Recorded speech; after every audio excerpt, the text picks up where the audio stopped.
HMD എന്ന ബ്രാൻഡിന്റെ HMD vibe pro എന്ന പുതിയൊരു സ്മാർട്ട് ഫോൺ ലോഞ്ച് ചെയ്യാൻ പോകുന്നുണ്ട്. ഈ ഒരു ഫോണിന്റെ ഫീച്ചേഴ്സിനെ പറ്റിയിട്ടുള്ള പല കാര്യങ്ങളും ഇപ്പറയാൻ കഴിഞ്ഞിട്ടുണ്ട്. എന്തായാലും ഈ വീഡിയോയിൽ നമ്മൾ നോക്കാൻ പോകുന്നത് HMD വൈബ് പ്രോ എന്നുള്ള സ്മാർട്ട് ഫോണിനെ പറ്റിയിട്ടാണ്. നമ്മൾ ആദ്യം ഫീച്ചേഴ്സും കാര്യങ്ങളൊക്കെ നോക്കുകയാണെന്നുണ്ടെങ്കിൽ ഡിസ്പ്ലേ കാര്യത്തിൽ ഈ ഒരു സ്മാർട്ട് ഫോണിൽ 6.56 ഇഞ്ചിന്റെ ഫുൾ HD+ ഡിസ്പ്ലേ ആയിരിക്കും വരിക. പിന്നെ IPS LCD പാനലായിരിക്കും ഇതിൽ വരിക. പഞ്ചോൾ ഡിസൈൻ വരുന്നതായിരിക്കും. പഞ്ചോൾ വരിക ടോപ്പ് സെൻറ്റർ ഭാഗത്തായിട്ടായിരിക്കും. പിന്നെ 90 ഹെർട്സിന്റെ റിഫ്രഷ് റേറ്റ് ഇതിൽ സപ്പോർട്ട് ചെയ്യുന്നതായിരിക്കും. സൈഡ് മൗണ്ടഡ് ഫിംഗർ പ്രിന്റ് സെൻസറും കാര്യങ്ങളൊക്കെ ഇതിൽ വരും. IP52 റേറ്റിംഗ് ഇതിൽ സപ്പോർട്ട് ചെയ്യുന്നതായിരിക്കും. പിന്നെ സ്നാപ്ഡ്രാഗൺ 680 എന്ന പ്രോസസ്സറുമായിട്ടായിരിക്കും ഈ ഒരു സ്മാർട്ട് ഫോൺ വരിക. ഇത് ബേസിക് ആയിട്ടുള്ള ഒരു 4G പ്രോസസ്സറാണ്. 5G സപ്പോർട്ടൊന്നും ഉണ്ടാവില്ല. മാക്സിമം 4G സപ്പോർട്ടായിരിക്കും ഇതിൽ വരിക. പിന്നെ ഈ ഒരു ഫോണിൽ 8GB റാം 128GB ഇന്റേണലൊക്കെ വന്നേക്കാം. ഇത് കൂടാതെ വെർച്വൽ റാം എന്നുള്ള ഫീച്ചറും വരുന്നതായിരിക്കും. അതായത് എക്സ്ട്രാ റാം വേണ്ട സമയത്ത് ഇന്റേണൽ മെമ്മറിയിൽ നിന്ന് കുറച്ച് മെമ്മറി എടുത്തിട്ട് റാം ആയിട്ട് യൂസ് ചെയ്യുന്നതായിരിക്കും. അങ്ങനെ 8GB റാം വരെ എക്സ്ട്രാ നമുക്ക് ലഭിക്കുന്നതായിരിക്കും. NFC സപ്പോർട്ടും കാര്യങ്ങളൊക്കെ വരുന്നതായിരിക്കും. 3.5mm ഓഡിയോ ജാക്ക് ഈ ഫോണിൽ വരും. ഓസോ ഓഡിയോയുടെ സപ്പോർട്ട് വരുന്നതായിരിക്കും. ആൻഡ്രോയിഡ് 14 ബേസ് ആയിട്ടുള്ള സോഫ്റ്റ്വെയർ ആയിരിക്കും ഇതിൽ വരിക. സ്റ്റോക്ക് ആൻഡ്രോയിഡ് സോഫ്റ്റ്വെയറും കാര്യങ്ങളൊക്കെ വരുന്നതായിരിക്കും. അപ്പോൾ സോഫ്റ്റ്വെയറിൽ കാര്യമായിട്ട് ബ്രോഡ്വേസ് ഒന്നും ഉണ്ടാവില്ല. അതുപോലെ തന്നെ പരസ്യം വരുന്ന പ്രശ്നങ്ങളും ഉണ്ടാവില്ല. ക്യാമറയുടെ കാര്യത്തിൽ ഫോണിന്റെ പിന്നിൽ ഡ്യുവൽ ക്യാമറ സെറ്റപ്പ് വരുന്നതായിരിക്കും. 50 മെഗാ മെയിൻ ക്യാമറ സെൻസറും അതുപോലെ തന്നെ 2 മെഗാ ഒരു സെൻസറും വരുന്നതായിരിക്കും. അൾട്രാ വൈഡ് ആംഗിൾ ലെൻസും കാര്യങ്ങളൊന്നും ഇതിലുണ്ടാവില്ല.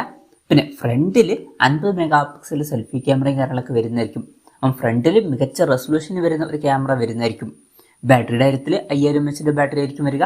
20 വാട്ടിന്റെ ഫാസ്റ്റ് ചാർജ് സപ്പോർട്ട് വരുന്നതായിരിക്കും. പിന്നെ Type-C ചാർജിംഗ് പോർട്ടും ഇതിൽ വരും. മിക്കവാറും ഫോണിന്റെ ബോക്സിൽ ചാർജർ ഉണ്ടാവില്ല. ചാർജർ നമ്മൾ സെപ്പറേറ്റ് മേടിക്കേണ്ടി വരും. അപ്പം ഇതൊക്കെയാണ് ഫീച്ചേഴ്സിനെ പറ്റി പറയാനുള്ള കാര്യങ്ങൾ. പിന്നെ ലോഞ്ച് ഡേറ്റിന്റെ കാര്യം പറയുകയാണെന്നുണ്ടെങ്കിൽ അതിനെ പറ്റിയിട്ടുള്ള കാര്യങ്ങളൊന്നും പറയാൻ കഴിഞ്ഞിട്ടില്ല. ലോഞ്ച് ഡേറ്റിനെ പറ്റിയിട്ടുള്ള ന്യൂസുകളൊക്കെ വരുമ്പോൾ അതിനെ പറ്റിയിട്ടുള്ള വീഡിയോസൊക്കെ നമ്മൾ ചെയ്യുന്നതായിരിക്കും. അപ്പം അതുപോലുള്ള വീഡിയോസ് കാണാൻ താല്പര്യമുണ്ടെന്നുണ്ടെങ്കിൽ ഈ ചാനൽ സബ്സ്ക്രൈബ് ചെയ്യാവുന്നതാണ്.